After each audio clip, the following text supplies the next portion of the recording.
Indy here has a bad case of separation anxiety, and as we saw in the other video, he has really gone nuts at the door. He actually broke off one of his teeth. That's a panic state that dogs with separation anxiety go into when they don't know how to process being left alone. And this is usually dogs that just, their guardians never helped them practice it when they're a puppy. So what I'm going to do in this video is I'm going to teach him how to stay. Now, when you're teaching your dog to stay, most people do it really incompletely. Like, stay, they take a step back, stay, stay. That's not teaching your dog to stay. When you teach your dog to stay, you should teach it in 3 different ways. The first way, and this is what we're going to do in this video, is we're going to teach him to stay for duration. So they're all 3, duration, distance, and then distraction. So I have a bunch of treats here. I'm going to put this hand behind myself, and I'm going to give him a stop sign movement. I'm going to hold the treat in my hand like this. Come here, buddy. Come on.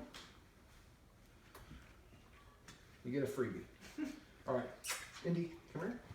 Let's get you to sit here. So at first, all he's got to do is sit in front of me. Stay, stay. So I'm punctuating it, 3 movements. I'm giving him a stop sign, stay at the extent, and then I turn, put my palm back to my face, count to 3, and stay. Now, sometimes I count to 1, sometimes it's 5. It's a difference depending on how long the dog will stay. Stay.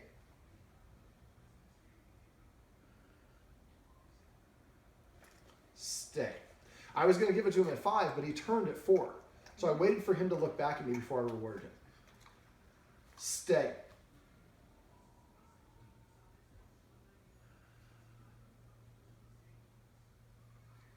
Stay.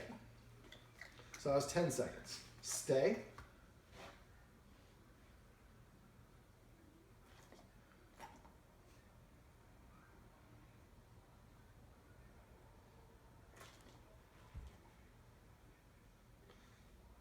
Stay. That's what I was waiting for. Sometimes the dog will start moving around saying, I'm not giving him what he wants because he's not giving me the treat. The idea is all I want him to do is sit there. So when he starts to move away, I do this what I call a flash lure. I kind of flash it, and that stopped him from moving. But don't give him the treat when he does that, because then he'll think my movement is what gets me the treat. So what I do is I flash lure, and then basically once he looks back up at me, then I give him the treat afterwards. I just want to do that to hold him in position. Stay or sit. Sit. So now when I'm doing this, I'll do this at first at maybe 3 seconds and 6 seconds and 9 seconds and 15 seconds and 20 seconds. You want to gradually work your way up, but if your dog can't go past a certain amount, practice under that. When I was practicing my puppy Quest, he could only stay for 1 second before he started moving around. So I had to go 2 weeks every time, 1 second. 1 second for all 15 treats. And I did that 3 times a day for like 2 weeks before he finally would sit there. So we want to make sure that the dog understands, all I got to do is just sit here and you shovel treats in my mouth, and each time it's progressively longer and longer, and I hear the word stay each time. So that's the first stage. Now the second stage is I'm going to be standing up. I'm going to give him the stop sign of stay. I'm going to take 1 step back, and I'm going to count 2. However, if I take 1 step back, I count to 2, and then I come back, and then go stay.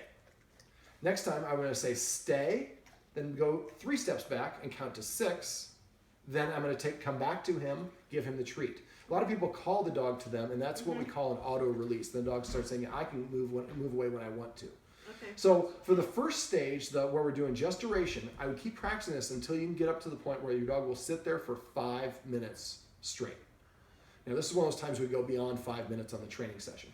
Once you're at 5 minutes, for both of you, and you can do like 2 or 3 at 5 minutes, and he stays there the whole time for each one of you, then I would go to the next stage, which would be 1 step away and wait for 2 seconds. Then 2 steps away, move away for 4 seconds, and so on. And when I get to the point, now when I'm going to move around a little bit, you can just stay there, but just pan the camera. If you can scoot over a little bit. And you don't need the dog for this part. So let's say I'm putting the dog in a stay here. Stay, 1 second. Now I'm pausing between each step kind of in a measured way. When I get here, this is too early to do this, but when I get to the point where I can move a dozen or more spaces away from him, then the next step is when I move here, I'm going to sit, sit, stay,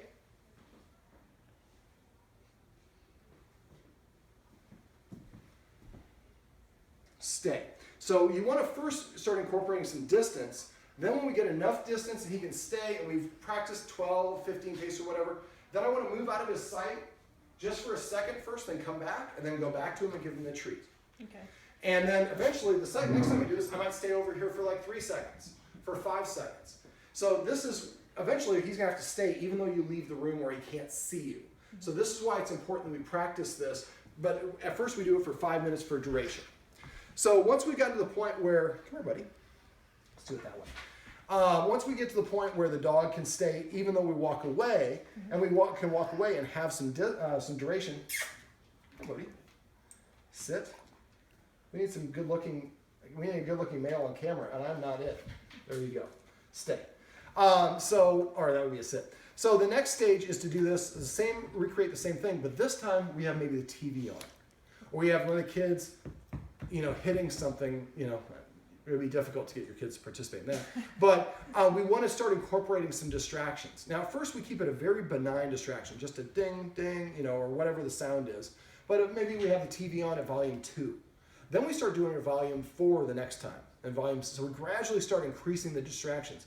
Then eventually when you've really got this going, then you want to have them, maybe they have a little play fight, or one of their friends come over, there's some screaming over there, and the dog's got to stay here and filter that out and stay in the stay position, even though you've left the room and the kids are going nuts. So we put the dog in a position to succeed by practicing this in individual steps and keep on practicing until the dog has that step down.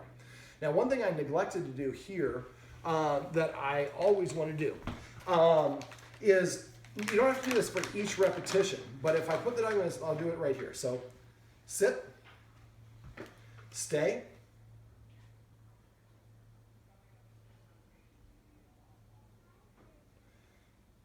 stay. So let's say I'm done with the exercise. I always give it a release word. So then what I do is go like this, release. So I just toss the treat to the side for the first couple times. Then I say break, release. I say this is my command word for it as well. So this way the dog understands I can't leave until I hear the word break. Now first we're doing 3 seconds, 5 seconds, 7 seconds, and then when we get done, that's when we throw it. We don't throw it away after each individual one. When we get to the point where it's 1 minute, 2 minute, 3 minute, at the end of it, break, and then you walk away. And then eventually you don't have to throw the treat, and the dog understands that break means that we're done with the exercise. I can go do what I want to do. Now, when you have a dog that has separation anxiety, developing self-control is the name of the game. We have to help the dog, first of all, build up its confidence. We can do that by teaching it some new tricks and commands. And I'll talk to you about that off camera. But the second thing is helping him practice being calm in different scenarios. So what I want you to do is when you're here by yourself and you've gotten to the point where he can stay, put him in a stay, then go get yourself a cup of coffee. Then come back here and give him a release. He gets to watch you. You go in the kitchen. I can still see you. But I have to stay here. So I'm building up my restraint and control muscles. When you go to the bathroom, stay, go to the bathroom, come back, and then give him the release. You go to the garage eventually, or go change the load of laundry. You're outside the room, but instead of like, oh my God, where's my human? When does my human come back? Oh my God, is some border collie going to steal her with? They're all freaked out. Now it's like, I'm staying for my human. I'm staying in place. I'm doing something. I'm staying here. So we give them a job. And because they have to stay, we develop self-control, and then the dog starts to practice being alone without you being next to them. Now, eventually what we're going to do is we're going to transition. We're not going to put our dog in a stay when we leave, because that would be not reasonable. But what we want the dog to do is basically build up to the point where you can go in the other room and have the dog stay for like 15, 20 minutes and come back in here and give the dog the release. And so eventually we get to the point where the dog is comfortable enough staying in here without being put into a stay when you go in the other room. Now, an interesting thing for dogs with duration issues is once we can get them past the 2-hour mark, they can go beyond that. So you might have to practice this all the way up to 2 hours. Now, stay for 2 hours is not how we're going to deal with this. We just want to be able to get the dog to be able to stay with you out of the room for 2 hours and eventually be able to do it on its own without being in a stay. The stay is just a bridge that helps us develop and achieve more self-control.